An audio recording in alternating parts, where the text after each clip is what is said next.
Welcome back, College Baseball Central fans in the weekend rotation. We got the original five. We're all here this morning because we're going to share a whole bunch of predictions here for this season. Cannot wait. This show has just been great in the making. We know we've been talking to a lot of fan bases. Arkansas, I'm looking at you this morning. I know that some of you are a little frustrated with me, but that's okay. It's war now. War for 24 is how I'm feeling in you, Arkansas, today.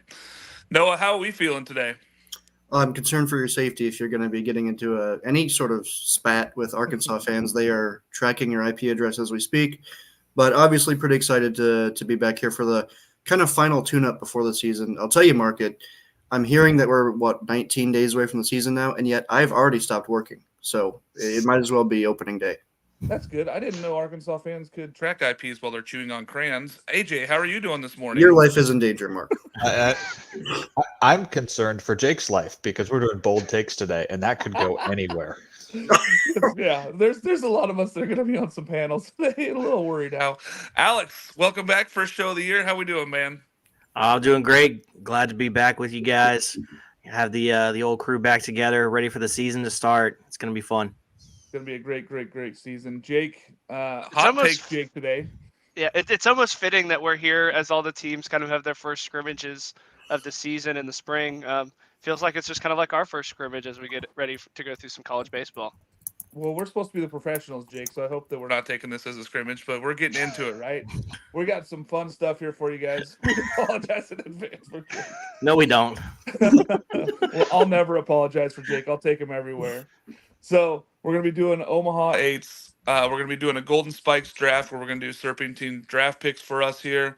We're going to do 3 series where we pick the 3 best series we think are going to be the most important for this year. Not necessarily the best games, but the ones we feel are most important. And then we're going to be doing 3 bold predictions at the end of the show. Jake, I'm going to let you start with your Omaha 8. Why don't you jump on into it here, okay? Oh, you kind of put me on the spot since I did the last. I did. Let me go ahead. I and even pull listed it in here. the show notes, so you were first. Here, give me a second. Sorry. This is very unprofessional. Jake didn't do his homework. The Omaha 8. Who's going first? Oh yeah, Jake, I've got like then Texas AJ, and then Texas Noah. A&M, and I got like LSU. All right, here we go. You ready? We're ready for you. Wake Forest, Okay. Texas, Oklahoma State, Texas A&M, Clemson, Oregon State, Iowa, and Arkansas. All right. That is a lot more in the middle of the country there in Texas than I would have assumed would have come out of you. So you just love the Texas. Oklahoma State is a very strange one along with Texas. You really think that the Big 10s or the Big 12 is going to get 2 teams? I do. I think that it kind of is going to set up really well for Texas, like it always does, where they kind of luck into one of these easier regionals and super regionals. And Oklahoma State, I think that their lineup, as they kind of get into tournament play, I think it really bodes well for those shootout games at the end. And I think that this is kind of the year that they get over the hump because, I mean, it's been since 2016 since they made it to the second weekend. So Oklahoma State, I think, is a team that really kind of takes that next step. All right. The other bold prediction here is that you only have 2 SEC teams making it. So you only have Texas A&M and Arkansas making it. 2 SEC teams out of there. Okay.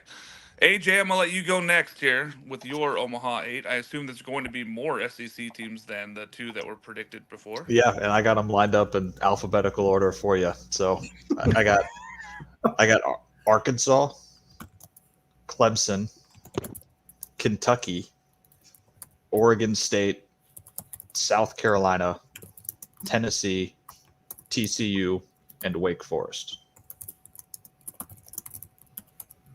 All right, so that's a little bit more towards what is actually in the top, 10 or 12 in our top 25 there. I know that a lot of people are going to question Kentucky. Can you explain a little bit on that Kentucky one for me, AJ? Yeah, I mean, I'm a huge believer in Kentucky this year. They're bringing back a lot of experience from a team that, went to Baton Rouge in a super regional last year and just ran into a hot LSU team, but still gave Paul Skeens a little bit of trouble. They barrel up baseballs. They can play in a bigger ballpark, and that fits their schedule. That fits their home ballpark. They get a lot of potentially tough series at home this year. I just trust the experience on that team. And I think they're ready to take that next step this season and make a run at Omaha. If I believe my math's correct, which it usually is, they had more sacrifice hits than all the other SEC teams combined last year. They had more sacrifice bunts and sacrifice flies than every other SEC team combined. A little bit of small ball down there in SEC country, and they play in a gigantic ballpark. So, if they do get a host, that's a huge advantage for them. I like where you're at there. It's a different one. It's a different prediction there. Noah, what is your Omaha 8 here this lovely morning? Always kind of dangerous when I have like a similar theme as Jake's, but we'll see if you guys can piece together what that is. Florida, TCU, Clemson, South Carolina, Iowa, Wake Forest, Duke, and I originally had Oregon. I have now learned that I actually really don't like Oregon at all. Oregon State in for Oregon. The Mark propaganda is working so far. That's 3 for 3 on Oregon It's a State. political machine is what it 3 for is. 3 for Oregon State, and you're probably not going to believe it, but I probably have Oregon State in my Omaha 8. That's bold. So you also only have 2 SEC Mhm. teams on there. The theme is, is the SEC just getting caught up with by the ACC. You got 2 ACC teams in there. A little bit of a mix. Oh, you got three ACC teams in there. A little mix of everybody this year. Why don't you explain to people your Duke love? Because I love them as well, but that's a tough one for some people to swallow. Well, the pitching goes far in the NCAA tournament, and they have pitching coming out of pretty much every, you know what I'm going to say. But can the offense rise to the occasion is really their big question. You could very easily have Arkansas instead of Duke in this situation simply based on really the same reasoning of great pitching depth, and obviously Arkansas is more offensively talented than Duke. But I think that this Duke team is one that's been on the rise, and I think the program is ready to take that next step and get to Omaha this year with really that great pitching leading the way, and hopefully they develop a few of those offensive pieces. So what you're saying is that maybe the ACC does overtake the SEC as the best baseball conference this season. That's a reflection of what I said, and that is not an accurate one. So I'm interpreting the data. Okay, that's what I do. That's what I'm looking at right here. All right, Alex, let us have it. All right, so I'm going with Wake Forest, Clemson, Arkansas, LSU, Florida, South Carolina, ECU, and Oregon State. All right. So we know we're going to have a clean sweep of at least Oregon State in the Omaha 8 picks, which is incredible there for being the only team on the West Coast. ECU, Alex? ECU, I think they finally break through. Trey Yesvich, I mean, he's a beast. I think that this might be the year ECU finally makes it to Omaha. Cliff Godwin breaks through that glass ceiling, and we get 2 purple and gold teams in Omaha. Listen, I love Godwin, right? I think he's a terrific coach. This is definitely not his most talented ECU program this year, though. They're good, don't get me wrong, but it's definitely not the most stacked up lineup that they've had in the past. It's going to be tough sledding for them to get there, I believe. But this one here looks a little bit more realistic. What you got? 1, 2, 3, 4 SEC programs, which is not surprisingly. Wake Forest also with the clean sweep so far, 4 for 4. I'll go next year. I also have Wake. I have Oregon State, so that's not going to surprise people. So those 2 teams, 5 of 5, clean sweep for us in the Omaha 8. I also added 4 SEC teams. I have Arkansas, Tennessee, Florida, and South Carolina. And I believe with Noah that Duke's pitching staff gets them there. I have Duke in my Omaha 8, and I have put Texas in there. I'll explain Texas a little bit because I feel like people other than Jake are not looking at this. This Texas team has a lot of talent. And I feel like if Tanner Witt can be anything of what he was 2 years ago, this team can go a long way. They can really roll with the pitching staff that they have. I'm very excited about this Texas team. But a lot of that rests on the poor shoulders of Tanner Witt if he can be anything like he was in the past. If he can get up to that level and be able to locate fastball and get the breaking ball outs, this team could be really dangerous. Now, TCU was right on the bubble, so it was really between TCU and Texas for me on this one here, between those last one. But I really like this here. Fellas, when we look at all those, is it a surprise, Noah? I'm going to ask you first that we have Wake and OSU as the 2 teams that everybody picked. No, not really surprised, Mark. I think Wake Forest is one that we would we would kind of look bad if we didn't have them all kind of penciled into Omaha at this point. We saw what they did last year. We see where everybody's ranking them this year in that number one position. And then Oregon State is a team that we have kind of evaluated their roster and have kind of fallen more in love with it as the offseason has progressed, where they're really, really deep. And the pitching staff is kind of able to take that next step this offseason, at least what it looks like on paper. So I think this Oregon State team is not as complete as Wake Forest in terms of the proven innings, but it's as completed in terms of potential. Yeah, I mean, I have it right up there with LSU, Arkansas, Wake. Oregon State's pitching staff is right there with those guys. It's elite this year. Alex, are you surprised by the other guys picking so little on the SEC program fronts this year? I am actually. I think between LSU and Arkansas, those are going to be two of the top 5 pitching staffs in the country. And Noah being so high on pitching and talk about how important pitching is, and then to not have either one of those teams in his Omaha 8 is quite surprising. Is it? Wait, hold on. You think LSU has a top 5 staff? That's a pretty Yes. pretty bold take. Is it? Yeah. I don't think it is. Save your Thatcher bold takes Hurd. till the end. Gage Jump, Luke Holman. I mean, you bring back Gavin Guidry and Griffin Herring. I mean, you've added a ton. Justin Lord. The sounds ACC, like you're Duke just has a naming really deep random staff. fish. Iowa. I mean, I don't think LSU's top 5 in the staff. I can be honest with you. Well, I guess that's my bold take. take. I didn't think that was Yeah. a bold take, but apparently that's a bold take. So you know what? It was that bold take day. It is a day full of, and Jake, of course, is hot take Jake. Jake, you, of course, put more Texas teams than anybody else. Explain yourself a little bit here as to why you think that the Texas – I mean, I know you did a little bit. Do you think that Big 12 baseball is back? Do you think that they really get that many teams there? I think that the way that the Big 12 is set up this year, I think it'll inflate Texas's record and get them in a position where I think that they'll very, very excel. And then their staff is, I think, one of the deepest in the countries. I mean, you mentioned Tanner Witt, but LeBaron Johnson is a bona fide ace and probably should have been drafted last year.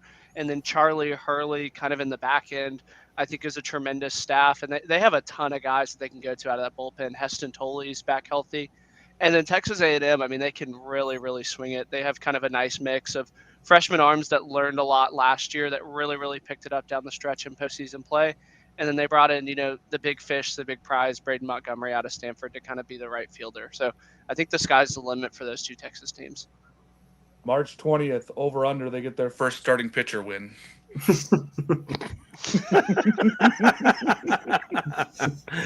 That would be a record if we get that. That would have not hit last year. AJ, I know that you're high on the South Carolina team, so am I as well. I think that they have a lot of the great pieces here. You talked a little bit about pitching staff. Well, I think South Carolina's pitching staff might actually be one of the sneaker ones to sneak in that top 5. What do you think about this South Carolina team? Yeah, I mean, the offense is no question. They bring back so much experience, and it's built around 2 All-Americans, and Cole Messina and Ethan Petrie. Gold Spike's midseason watch list, Gavin Casas was right there on it too. Kennedy Jones is going to be in that conversation in the middle of the lineup. It's just deep. They're going to hit for power. They're going to hit for average. The offense is not a question. The defense is going to be better than last year. I think Braylon Wimmer playing shortstop was a little out of position. He did well. Will Tippett's done better at defensively, and then the outfield's just speed and gloves all over. The question, there is one, is pitching, and it's just like It's Sorry, just, Special Olympics was calling me. They call every 15 minutes now because we donated one time to them last year. So I get letters in the mail. I don't get calls. Yeah. So anyway, pitching is okay. and we lost Mark. He already knows about the pitching. The pitching is deeper for South Carolina than it's been in a while. They don't have a proven Friday night guy right now. That guy is on the roster. The potential is there. He just has to step up and take that role because there hasn't been a role to take the past couple of years. You've had established aces you're not going to unseat. Now it could be Eli Jones. It could be Matthew Becker. It could be Roman Kimball. They have guys. Don't overlook Ty Good. Ty Good is probably the sneakiest guy on that roster to throw quality innings for them. Dylan Eskew, most improved pitcher this fall. And then the bullpen goes deep with transfers who all throw velo, and that's something South Carolina lacked last year. That staff is deep. I trust them, and they're not going to fold during SEC play with injuries like we kind of saw last year. Yeah, it feels like the depth there is the big difference there for South Carolina, and being able to throw out guys that can match velo in that South Carolina or SEC ball clubs. I love it. I love it, guys. We have some good ones. I know that I'm really happy for the Oregon State love. You know, I was really surprised to see so many people had them in their top 10. I do believe that this is the deepest ball club Oregon State has ever had as far as fielding players and pitching staff. It's really exciting to see there, especially with them making the announcement that they're going to be going independent in 2025. So it's going to be an interesting transition into independent ball with no league next year. All right, yeah, you got a question, Noah? Yeah, I just wanted to share this piece of fan mail that Jake already has received. A couple things here. While the theme of the comment is correct, that Jake is an idiot, Jake was actually in the upper right. So I just want to practice our left and rights there. And then I think he was specifically commenting about Mark. I thought it was about Jake. It was definitely about me. I said that they don't. Mark was in the upper left at the time of that comment. So that's why I thought it. Certainly, he's wrong. Maybe he was right. You got to say Mark or Jake next time. All right, Mike. And then I like the A idiot. So that's actually going to be an situation, which is why I now think that this is actually a Jake burner. I just love how that comment popped up. I hadn't said anything about the LSU bullpen. I didn't make a comment, and I immediately go top left. Well, I'll ask everybody not named Alex Stay. Where do y'all rank this LSU staff? I mean, Iowa, Duke, Wake, Clemson, Texas, Arkansas, Virginia, and that's not even doing like any research. Those are just guys that are. You snuck Virginia in there. That was weird. Virginia. I don't know if they're deeper than Clemson too. Yeah, I think that they're right on that 10 through 15 cusp. I don't know if they're top 5, but I think that they have a good staff. It's a little unproven, so they're going to have to show up and show me something in SEC play. But it's a good staff. It's not necessarily not in the top 25 either. That's not an abysmal staff. Like it's still top half the SEC. Now hold on, Jake. Don't listen to Mark's comment and think he was agreeing with you. That's true. I'm saying LSU has a good pitching staff. I'm not agreeing that they're not a good pitching staff. And I think that they're probably in the, top 4 or 5 in SEC staffs. I think if you look at talent, they have one of the most talented staffs in the country. It's just a matter of, Gage Jump, they're relying on him to start. He's coming back from Tommy John. What does he look like? That's a real question. There are a couple things that we know of. Luke Holman, for me, is probably their surest thing. Thatcher Hurd struggled a little bit at times last year, lost his job in the starting rotation. Which Thatcher Hurd do we see? Do we see him take that next step? There are question marks. The incredibly talented freshman class, Cam Johnson, he's going to shove. Is he going to throw strikes? And there's a lot of guys who are going to be asked to fill roles that I don't doubt the talent. I want to see it play out against good competition before I call them a top 5 staff in the country. The talent is there to do so. Yeah, like I said, I think that's very talented, unproven. They're going to have to show me something in SEC play. That's what I want to see from these guys. I want to see them step up and be the guys that a lot of people, Alex, believe that they can be. All right. Are we ready for Golden Spikes, boys? We're going to get into the Golden Spikes. For those of you who have never, ever watched a game of college baseball and don't know anything, college baseball has an award. Well, that's a stretch. Okay. Don't know anything. If they're watching our show, they are college baseball sickos. That's true. They're like us. They wake up for this. So the Golden Spikes Award, of course, is given to the nation's best college baseball player. It can be a pitcher. It can be a position player. That is all the limits of there. They can be literally any player that is in any game of D1 baseball. It cannot even be. It doesn't even have to be D1, right? Because Bryce Harper won it, and he was in JUCO. Well, it doesn't even have to be power. I mean, Ricky Weeks won it from Mercer. His name's Weeks. Ricky Weeks played in a home run derby when he was in Major League Baseball. So the draft order was as we're going off the rails here. Ricky Weeks, Jake threw me off. We're going off the rails. So the draft order is Mark, Noah, Alex, AJ, Jake. I go first, and I'm taking my guy, just to let everybody know, it's done on a random number generator. This was not just because I wanted to go first. But I am taking Travis Bazzana as my number one of one pick here. Shocker. Now, Mark, is it me who has the second pick? I believe. Yes, Noah Yep. goes second. Just as and we we're planned. serpentine, so Yep. that means that Jake gets 2. He gets number 5 and number 6. Well, it doesn't really matter where Jake picks because it's going to be people that we've never heard of. I'm going to go with Jack Caglione here. I think when you can do both, positions pretty well, that's always going to put you in the mix. I think I picked Paul Skeens for that reason, and then Paul decided to never swing a bat. But I do enjoy the Jack Caglione pick this year. I'm confident that he'll do both. I'm glad that you took Cag so that I didn't even have to think about him. Thank you. You're welcome. Alex? That's the Special Olympics again, Mark. No, that's not me. I'm going to go with AJ's favorite player, just so I can steal it right before him, Ethan Petrie. Ooh. Every time people start to like LSU fans, Alex goes and does something sick and twisted like that.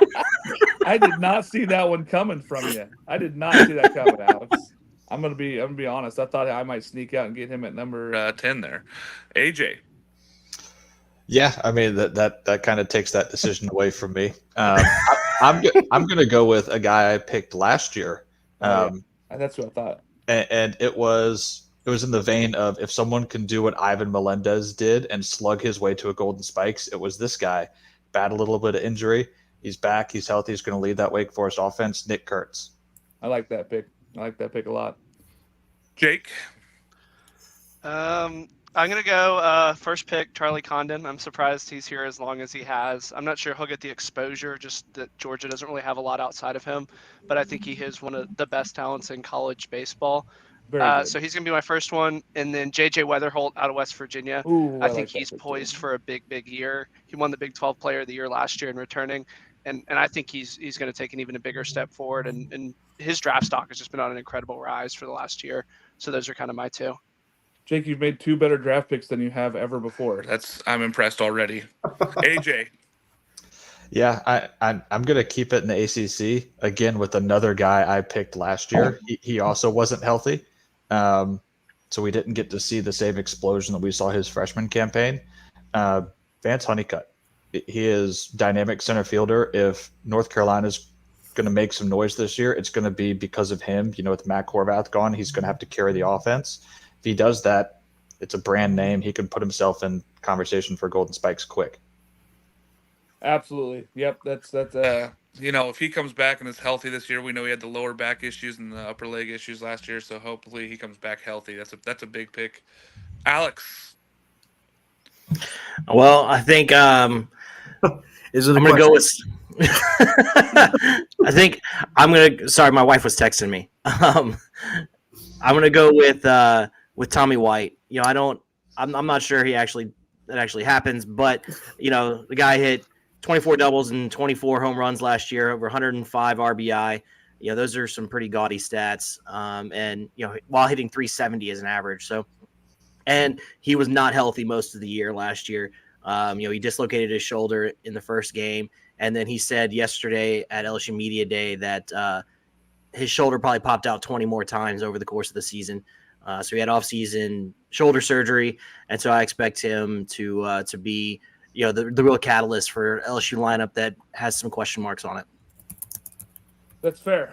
Tommy White could be a guy. He's going to be right there on that list, especially if he keeps up the RBI production again from last year. Noah?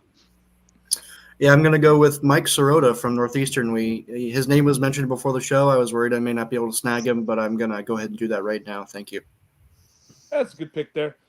I look at this, and we haven't really dove deep into anybody as far as pitchers go. So I'm going to take Brody Breck from Iowa. I think that he could be the kind of breakout player that if he has the season he's hoping for, first time doing full baseball, that he could really be a guy that could bust out. Now, I don't know if they're going to give that award to somebody from Iowa, but I feel like if he can get Iowa on the right track and get them in the top 10, that he could be a front runner for that award. And then I'm also going to go with a guy who I feel like is not getting enough national love, who really has been very good for TCU, Anthony Silva. I like that one. That's a good one. I just think that if TCU is going to be great, he's going to have to lead them, and defensively, offensively, he can be that guy, and it could be a big step forward for him this year at TCU. Noah? Mark, I just want to say that I absolutely hate how we only pick 3 of these guys. I have so many names bouncing around my head right now, including one that you just forced into my head. So at the end, I would like to go back and kind of say some honorable mentions because I feel remiss not to mention several of who I consider to be close friends at this point. We do. We will. Perfect. So I'm going to go off the board a little bit because I'm going to mention my honorable mentions later. I'm going to go with Ike Irish at Auburn. I think he's able to take that next step. He's going to have that sophomore role kind of on him. They're talking about maybe moving him to catcher. If you play well as a catcher, you can pretty much do anything, and that changes how you're evaluated. So go ahead and give me Ike Irish to kind of lead Auburn back to in that underrated column that we always put Auburn in, and then they find their way deep into the postseason. You know all about that, right, Mark? Yeah, Butch Thompson gives me nightmares. Let me tell you, I just don't. He can coach his way into any scenario.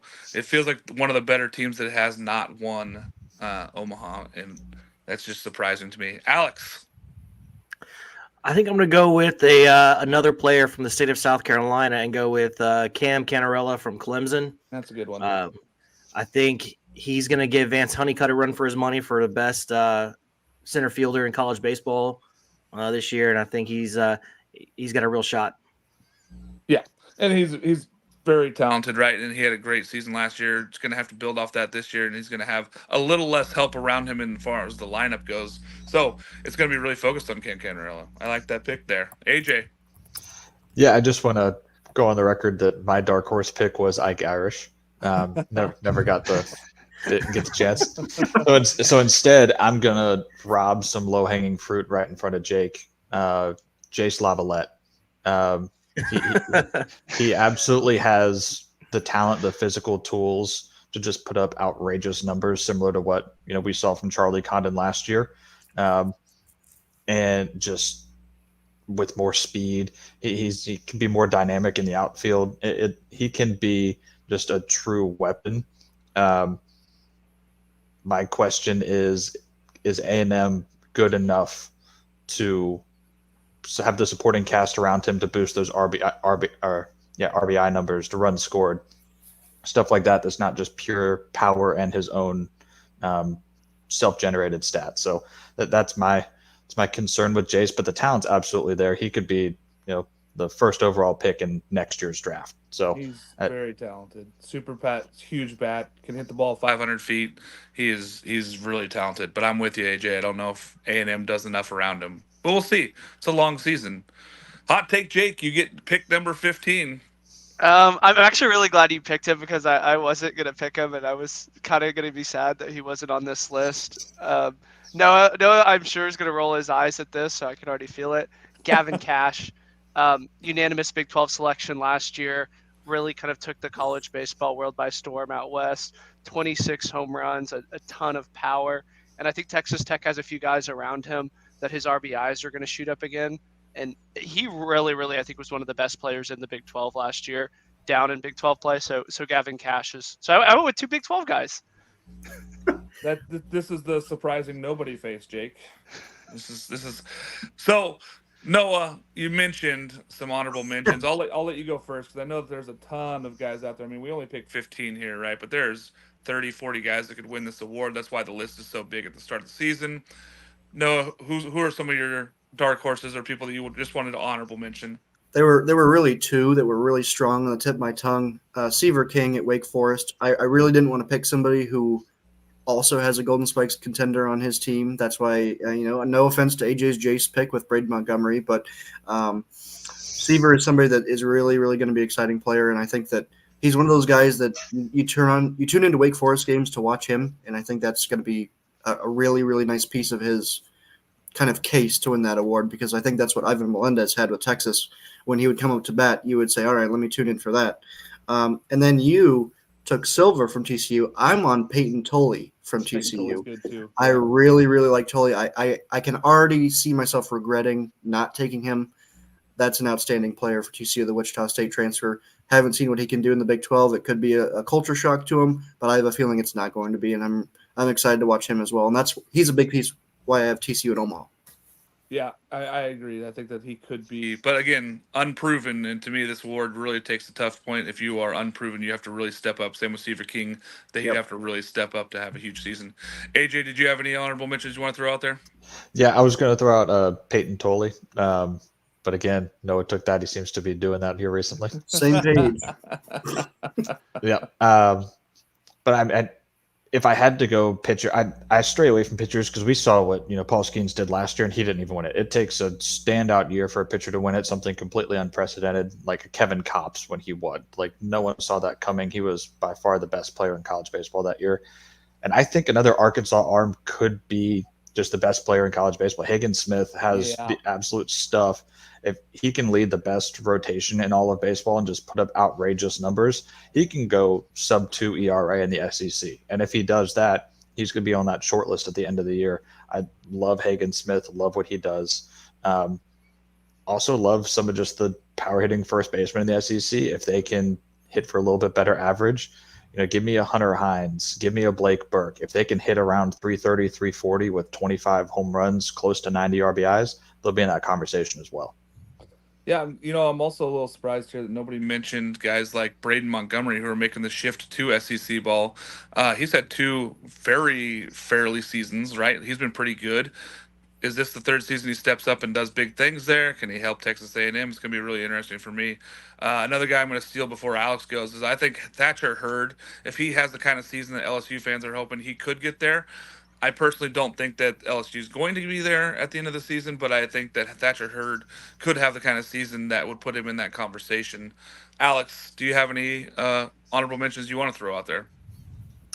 Well, the guys I was going to mention have already been mentioned, so I think AJ and Noah just took them right out of my mouth. So I was shocked that Jake took JJ Weatherholt that early because he was also on my list of maybe getting him at 10.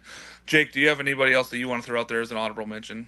Yeah, Griff O'Farrell, he hit over 400 last year and didn't really kind of sniff the award. So I think he's kind of a name that I wish he was talked about more, but I don't think he really has a chance. So just kind of wanted to mention him.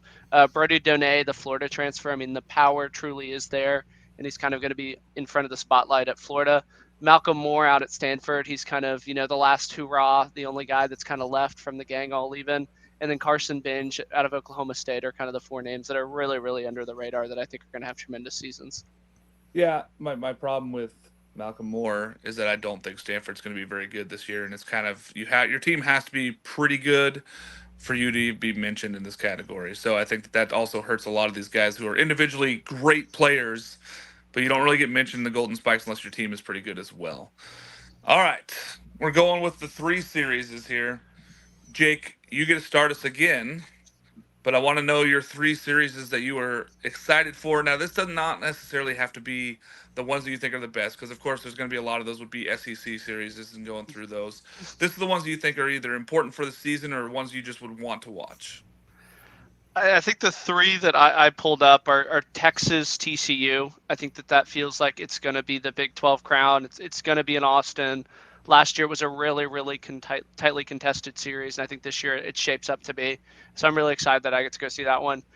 Texas A&M, Florida. I think that when you have 2 preseason top teams meeting, especially that early in the season, you circle it. It's going to be a good measuring stick for the A&M pitching staff as well as kind of the Florida lineup. I think that's going to be a great game.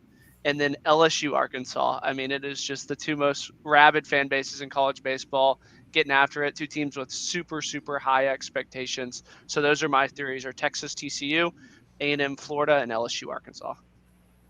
Two SEC series. We see where you're at, and then of course the Big 12 series that nobody is surprised by you picking there. AJ, I'm gonna let you go next with your 3 series. Yeah, so I mean, I had to give love to the South Carolina Clemson series. It's the best non-conference rivalry in all of college baseball.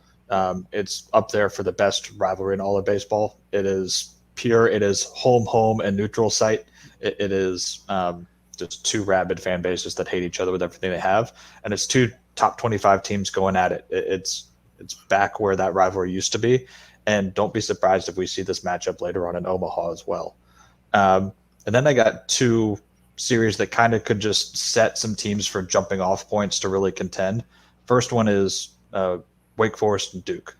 I think if Duke really wants to just stake their claim as a real contender, going and beating Wake Forest to open up ACC play would be huge for them. If they can just go in and let that pitching staff work and hold Nick Kurtz and that Wake Forest offense down, that would be impressive and really put Duke not just on like the college baseball fans map, but on just college baseball map in general, with getting them the national respect that we think their roster deserves.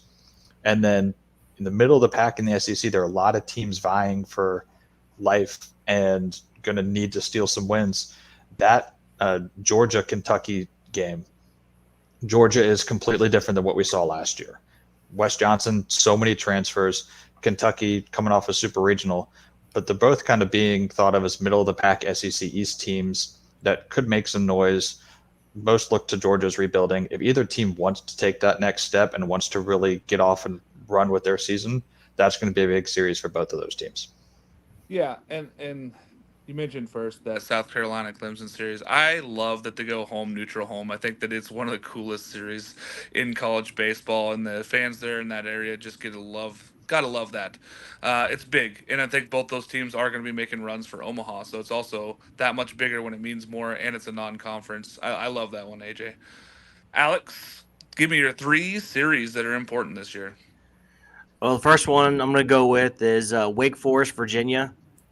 So rematch of 2 teams that were in Omaha last year, and that are 2 extremely talented teams. That's just going to be a lot of really good baseball play. That's going to go. I think it's going to go a long way to deciding who wins the ACC. And then I'm going to go with LSU, Florida. Just rematch of the national championship. It's in the box. That place is going to be absolutely insane, and it's going to be a ton of fun. And then I'm going to go with South Carolina, Florida. I think that's going to be the series that decides the SEC East. I think it's going to be a pivotal series for both teams, and maybe a launching pad for either team to make their Omaha run. Yep. There's some important conference ones, and that's one of those ones right there, right? South Carolina, Florida, to see where you're actually at in SEC play. So I like that one there. Noah, I'm gonna let you go next. I'll go last. Thanks, Mark. You're actually going to go next. I'm going to go last to express my frustration with this system. You go first. I'll go next. I'll go next. I didn't know today. You had so many feels right now. I didn't know you were in those. Man, are you an Arkansas fan? I can see like a little red laser on your forehead right now. I don't know where that came from. So my 3 series, here's a big one for me, and it's a non-conference one, like AJ was mentioning. UCSB at Oregon. I think that this is going to be huge for both those teams. I think UCSB might have the best pitching staff outside of the Power 5 conferences. They're a very, very good, hugely talented team. 2 teams that should be in the top 25 by the time they meet. USC and Arizona State. These are 2 teams in the Pac-12 that I feel are skyrocketing upwards, right? I feel like both these teams have momentum going up. I feel like they're both younger teams that have built out a lot. Both are frustrated that they did not make it last year into the tournament. And I feel like both of those teams could be 17 to 20 game winners in the Pac-12. And this series could determine which one of them gets a better seed or better chance of getting into the tournament. Lastly, I'm going to go with Tennessee at Florida. Again, for everything we always mention about SEC play, I feel like this is one that could set up a lot of seeding, a lot of issues going in forward. Can Tennessee be the team that can compete with that Florida ball club? Does this the way that Tennessee gets into Omaha? There's a lot of question marks there, but I feel like setting these teams up, there's so many SEC series, but I love this Tennessee at Florida and the timing it is. All right, Noah, you've got the spotlight. I just wanted to I shouldn't say preface it because now we're at the end, but I just wanted to say that the way this process was chosen was that everybody was asked to pick 3 series with the caveat of no repeats. So everybody goes and picks them. And hours later, I see this message, and all of a sudden I'm left with the scraps. No one's going to pick Iowa, Nebraska, Noah. Sucks to have a job. Jake, you're the one who picks these goof. You picked Abilene Christian and Dallas Baptist, I bet. We're not interested. But all these low-hanging fruit were just cut off the tree, and I'm left with mid-major versus high major, and we have to pretend that it's a top level. So I just wanted to say this wasn't a strictly pick your best. This was a pick what's left for me. Maybe try responding 3 days after. Hey, AJ, it would just be a shame if you got snowed in your precious little Florida cottage, wouldn't it? Yeah, that'd be scary for the country. That would be bad for the whole country. He's getting snowed in Florida. If you were snowed in, that should give you more time to be on your phone and on Twitter. I wasn't snowed in. That wasn't. I was just saying that I wish You could I stuck wish at snow Pacey's on or it. something where the road's too icy. I embrace snow. You guys in the South, it hits 30 degrees and you curl up in a little ball. It's 30 degrees. Yes, We're wearing gotta keep shorts warm. here. Anyway, Shorts I'm and going to go ahead and t-shirts, talk about boys. those series. I don't know why you guys are all so riled up. I'm going to go with Iowa Ole Miss simply because of that Big Ten SEC factor. Thank you, Jake, for setting me up so beautifully. I think Iowa goes in there and sweeps. Go ahead and screen record that video and play it at me in early March. Then go ahead and give me Kansas State versus Texas. This is a series that I'm going to be at least one of the games for. Very exciting one for this Kansas State team that's really, really underrated. Texas is kind of on the upswing, great pitching staff. Kansas State has the chance to prove that they're here for real. They're a strong contender. And Mark, to express my true frustration, I'm going to go ahead and list several more series that I'm excited about.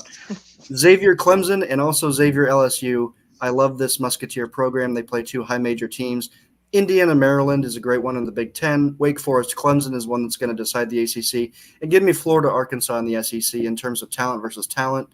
I gave you 7, you asked for 3, and I had the short end of the stick. I'm a hero. So I like that Kansas State one. It's been since 2016 since Texas has beat Kansas State in Manhattan in a series, so I really like that one. Thanks. So, Jake. It means a so lot when to me. you went and complained about you having to pick a mid-major versus high major, and then did none of those for 7 series, I just want to touch on Is that. the Big East a high major to you, AJ? The Beast. I mean, Xavier is. I think Xavier's a very quality baseball team. I will say, Hey, when I don't disagree.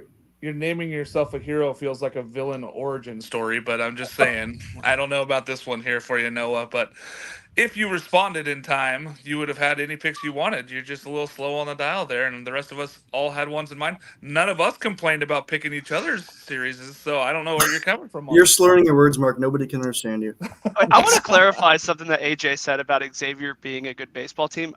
Xavier, I categorize a thank you. mid-major as somebody where the conference itself sucks. So you can be a good team in a mid-major, but when you play these like no-name schools that drag down your RPI, I think that's what I kind of consider a mid-major. So you can be a good team in a mid-major. I think the mid-major conversation for baseball is just it doesn't fit the sport.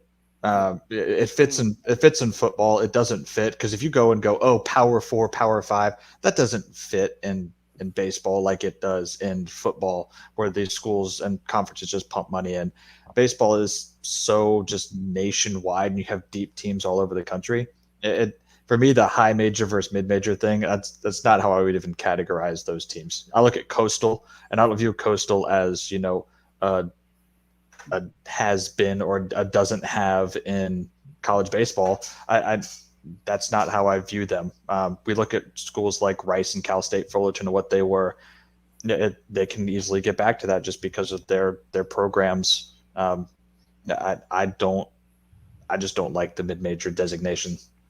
Yeah, here's the thing. Coastal, ECU, Campbell, Indiana State, Northeastern, all those teams were probably better than anybody in the Big Ten last year, and we're calling all those other teams, mid-majors. I'm just saying, the mid-major, I'm with you, AJ.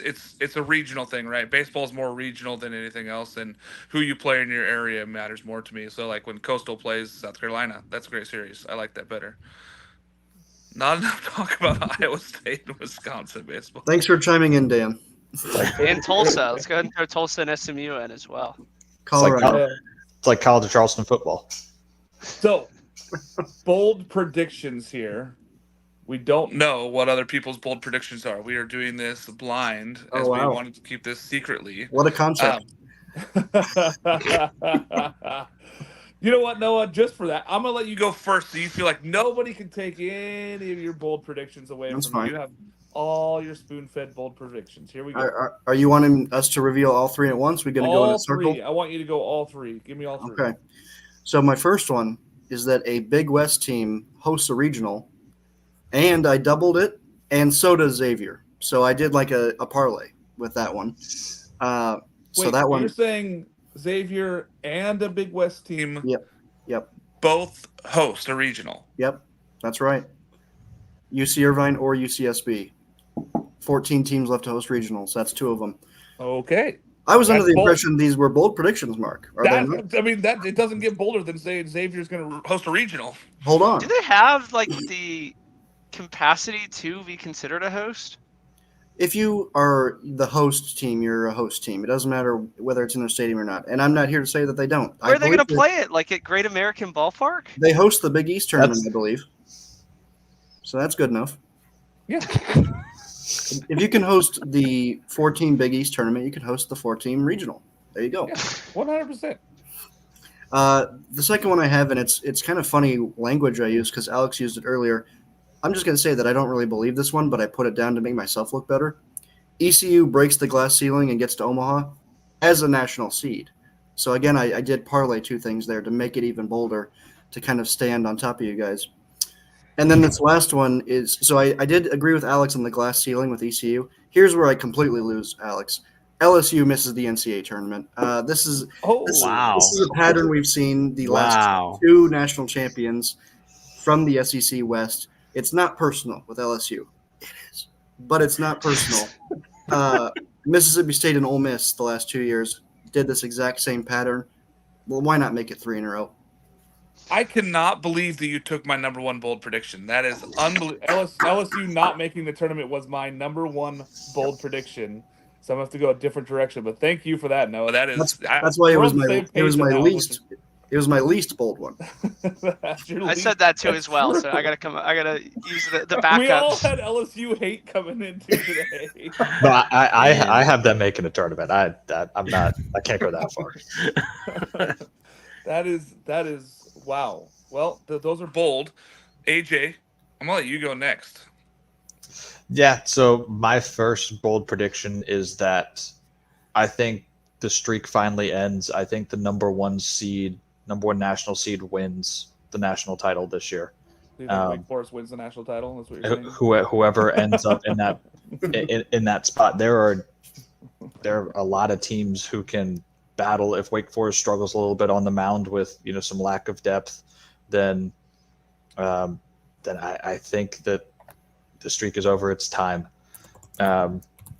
Second bold prediction, I think the winner of the SEC East and the SEC West don't make it out of their own regionals. I think it's LSU and I think it's Florida, and I think they both lose home regionals.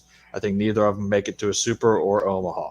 I think that just goes to the quality of programs across the country, that they're going to get some 2 seeds that are going to be playing better ball at the time. And third bold pick, I think Big Ten has a spot stolen in the Big Ten tournament from a team who barely qualifies and then runs through and takes the spot of whether it's Indiana or whether it's a Maryland. I think we see a team like an Ohio State or like a Purdue run through and just grab an automatic qualifying spot and go as a 4 seed somewhere and just totally just piss off some other team in the Big Ten, knocking them out of the tournament and stealing a spot. That's a bold prediction. That's just putting a lot on some of those lower half teams there, AJ. But I like where your head's at.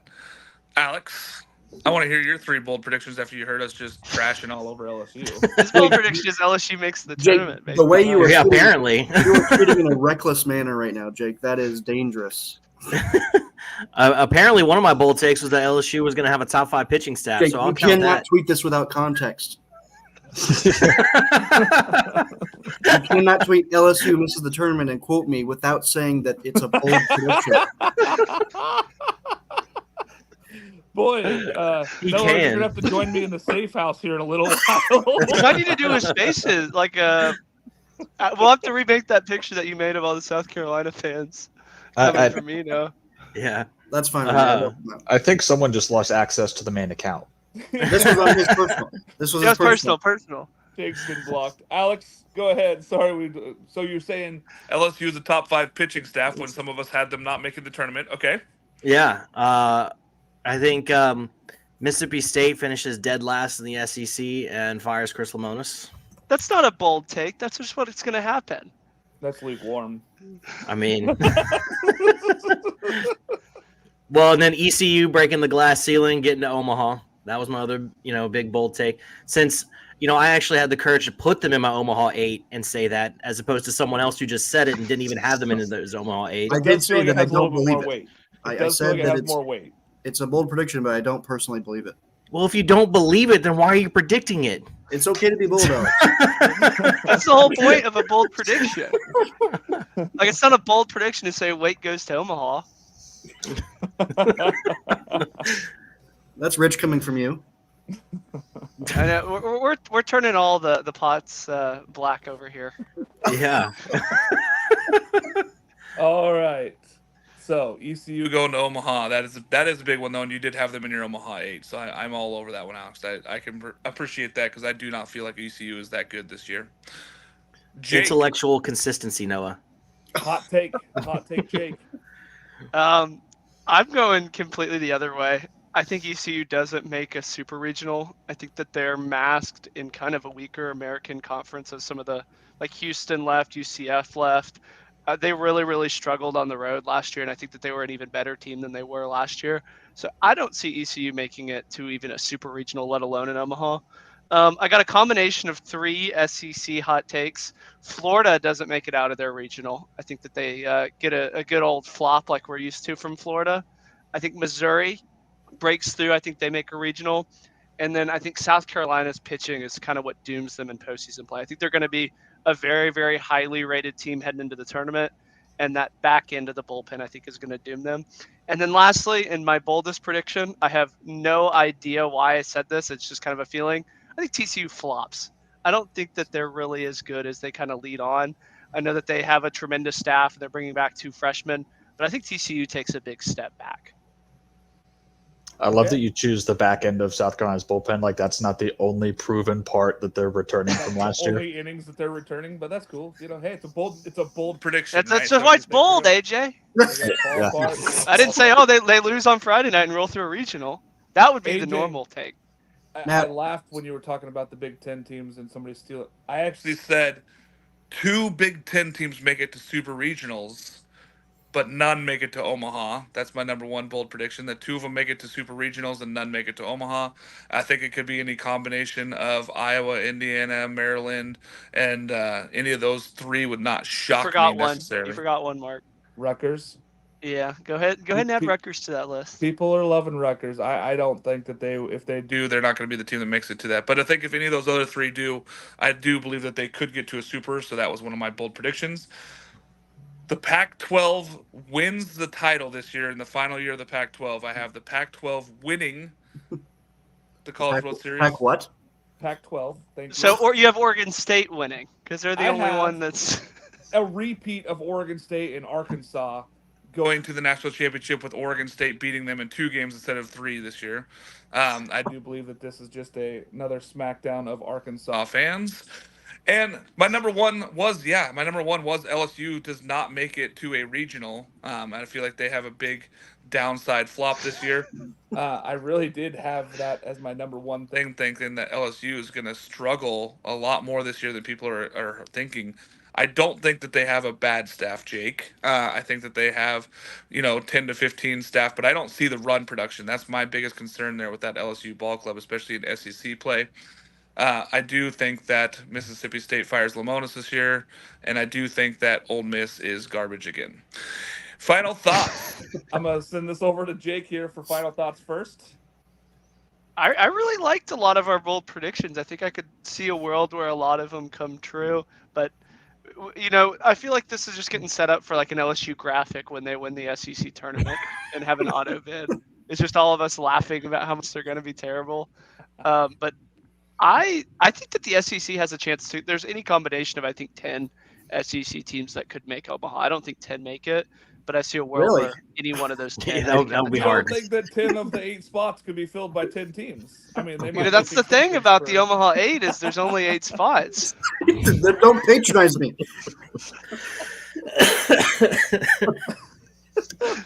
Oh, man.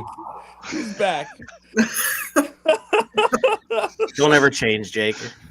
Wait, Mark, I tweeted your quote too under they have a down season and flop. Is that LSU? Good. So now I'm gonna have LSU and Arkansas fans after me this morning. Good. Alex, Do the how are you feeling trifecta. Say something this? about South Carolina. No, I love Just- South Carolina. I Just can't don't think of cross what the Omaha Mississippi, is. Mark. Just stay on your side of the Mississippi. I don't plan to. I don't like eating crayons, like I've said before. No, you just eat salmon or whatever it is they eat in You Oregon. just eat this. Like, You just that's eat this the bad healthy, thing. naturally caught food. How dare you? Mark wouldn't even go on the bridge in Omaha to cross the Mississippi. That's how much he's scared of the South. Yeah, I'm not stepping foot on that side of the country. Unlike Noah, who took me and Alex there for like a sightseeing tour. Well, I just don't understand how the geography of Carter Lake / Council Bluffs works in Iowa, and I don't think really anybody does. But I know who doesn't anymore, Jake, and that's that cat. Rip the cat. Oh man, Alex. Did you All have I'm any saying is, final Mark, thoughts? 100% of the time, a cat. If you are in the car and a cat dies, your team wins the national championship. So you better be driving around finding some cats if you want Oregon State to win. Let's hold it together here, guys. Pete, I don't need PETA after me also with Arkansas and LSU fans. Thanks, Jake. Alex, That might do you have actually any final help. thoughts?